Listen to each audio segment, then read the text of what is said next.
Alors voilà, nous sommes arrivés presque au terme de notre voyage dans le plasma. Nous avons mis en évidence la relation dite de dispersion, K2 égale oméga 2 moins oméga c carré sur c carré, avec oméga c carré qui dépend essentiellement de la densité des porteurs dans le plasma, puisque le reste, ce sont des constantes, charge de l'électron, masse de l'électron. Alors imaginons que, pour fixer les idées, tout dépend de n, la densité, que cette pulsation caractéristique corresponde à une fréquence, mettons, de 10 MHz, pour simplifier, 10 MHz. Si maintenant, l'onde que vous envoyez dans votre plasma, ionosphère, a une fréquence inférieure à 10 MHz, qu'est-ce qui se passe? Le numérateur est négatif. Oméga carré est plus petit que oméga c carré. Par conséquent, K2 est négatif, donc K est complexe. Alors, imaginons, pour simplifier les idées, imaginons qu'on tire dans le plasma moyennant une onde qui est verticale. Vous mettez votre émetteur et vous tirez verticalement. Donc votre champ électrique s'écrit E égale E0 exponentielle I oméga t moins KZ, Z étant l'axe vertical. K est, on a dit, imaginaire, enfin K2 est négatif, donc K est imaginaire pur. On va écrire I fois alpha, pour l'instant. Et K2 est égal à moins alpha. Donc, il en résulte E égale E0 exponentielle, je développe, I oméga t fois exponentielle de moins I, K qui vaut I alpha fois Z. J'ai écrit exponentielle de A moins B est égal à exponentielle de A fois exponentielle de moins B. Donc ça donne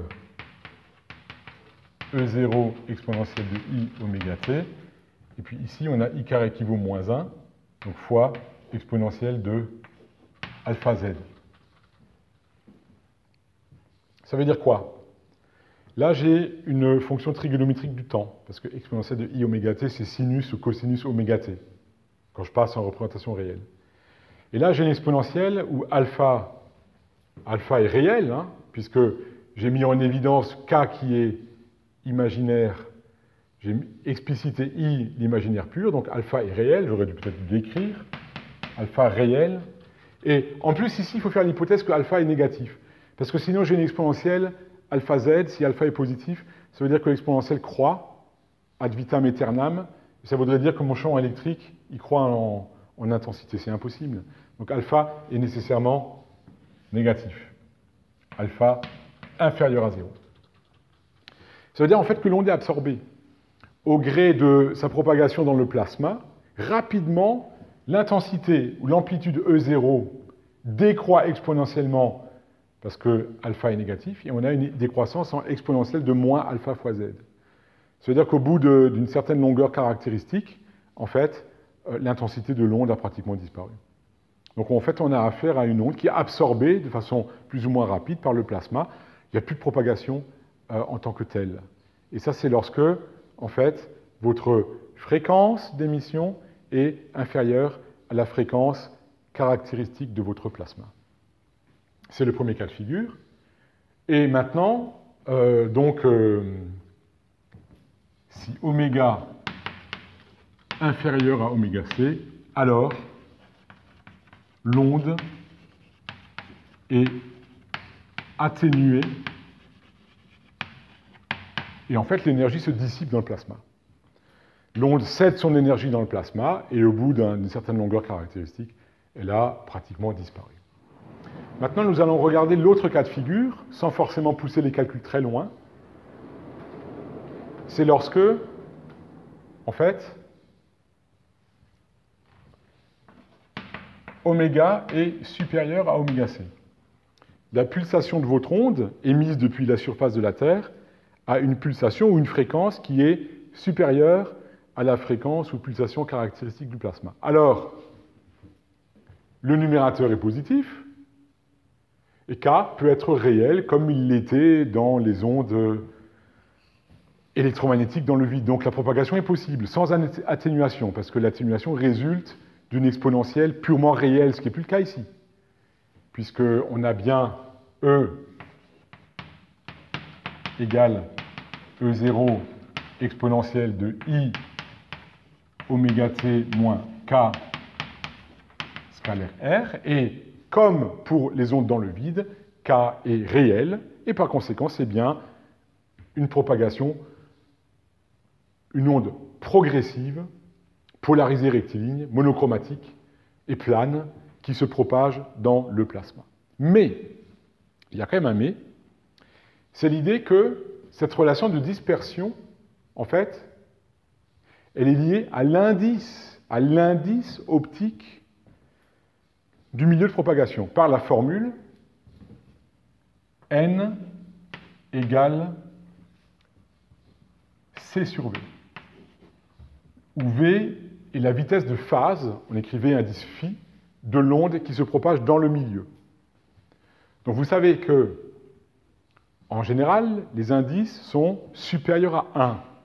L'eau, c'est typiquement peut-être 1,5 ou 1,33. Bon, à vérifier. J'avoue que j'ai oublié, à vérifier. Ça veut dire que dans l'eau, la vitesse de phase est inférieure à c, qui vaut 3 fois 10 puissance 8. On a typiquement 3 fois 10 puissance 8 dans le vide, et peut-être 2 fois 10 puissance 8 dans un milieu, si bien que l'indice n vaut 3,5, c'est-à-dire 1,5. Là, l'onde se propage, au moins la vitesse de phase est inférieure à c. Si maintenant je réécris cette égalité de manière à mettre en évidence la vitesse de phase de l'onde dans le plasma, j'obtiens les choses suivantes.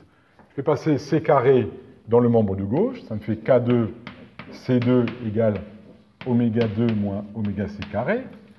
Ça, c'est équivalent à dire en faisant passer le moins oméga c carré dans le premier membre, ça me donne oméga 2 égale K2C2 plus oméga c au carré. Si je divise les deux membres par K2,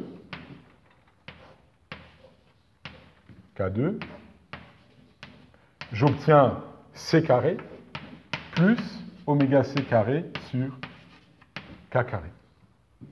Or, ça, c'est la vitesse de phase au carré, égale vitesse de phase au carré. Parce que la vitesse de phase, c'est le rapport oméga sur K.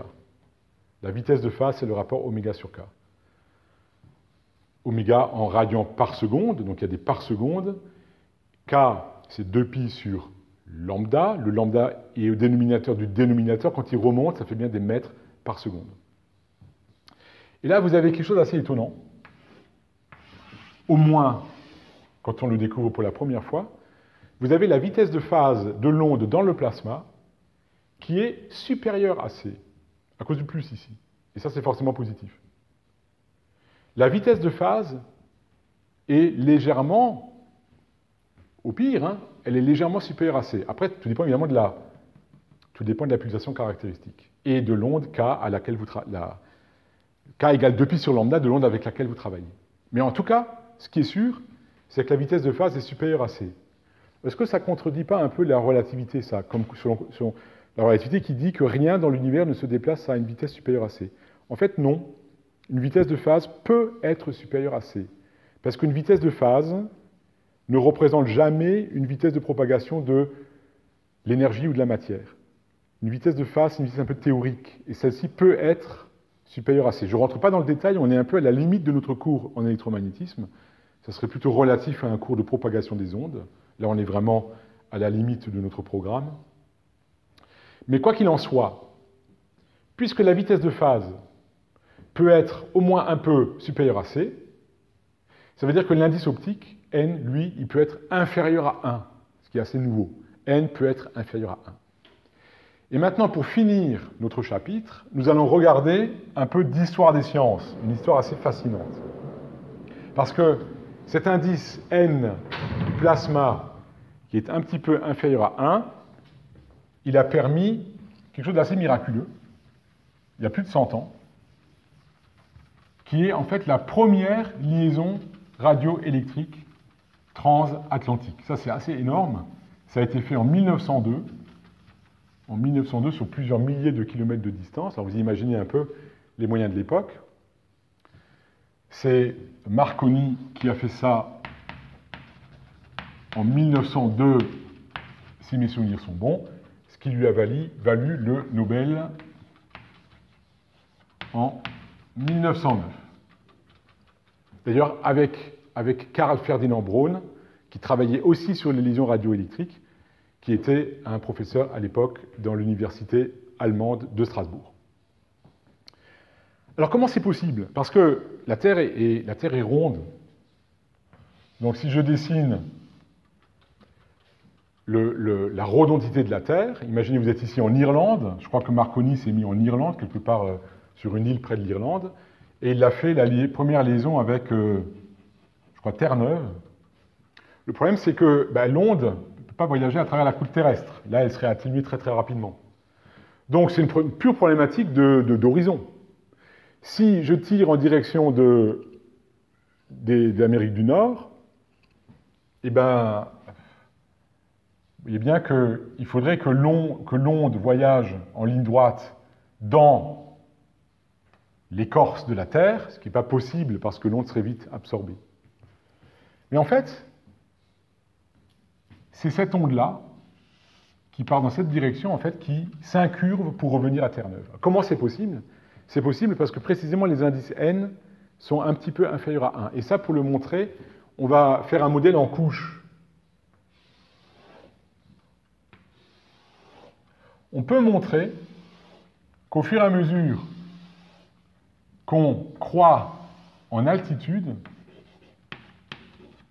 on a n qui varie en fonction de z. Ça peut se comprendre de façon assez simple, c'est de la pure thermodynamique.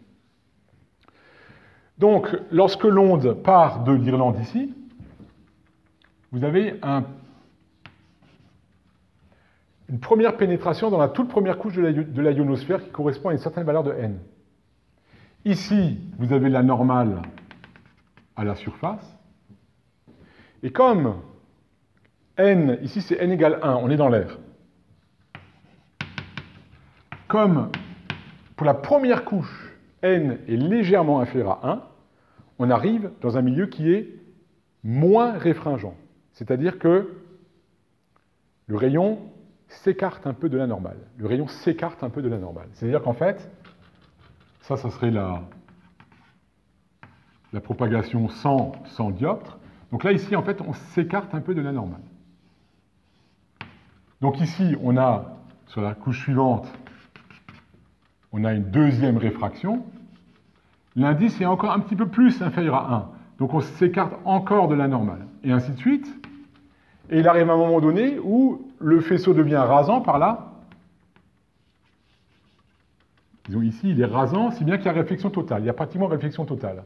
Et donc les rayons commencent à rebrousser chemin. Donc je vais juste regarder celui-ci, parce que ça permet de clore le raisonnement. Donc ce rayon-là arrive avec une incidence. On est dans n inférieur à 1, si bien que cette réfraction ici, on arrive dans un milieu n égale 1 qui est du coup plus réfringent. Et là, pour le coup, cette fois-ci, le rayon réfracté vient se rapprocher de la normale. C'est-à-dire que, c'est vite dit, hein, j'ai fait ça de façon un peu qualitative rapide, c'est l'idée selon laquelle, dans la ionosphère, en fait, le rayon s'incurve et rebrousse chemin et contourne la rhodantité de la Terre pour revenir finalement à la surface, à Terre-Neuve, et faire la première liaison radioélectrique en 1902. Alors, il faudrait regarder si cette théorie était connue en 1902. Peut-être, peut-être pas, à voir, avis aux amateurs historiens des sciences, pourquoi pas, c'est une question intéressante.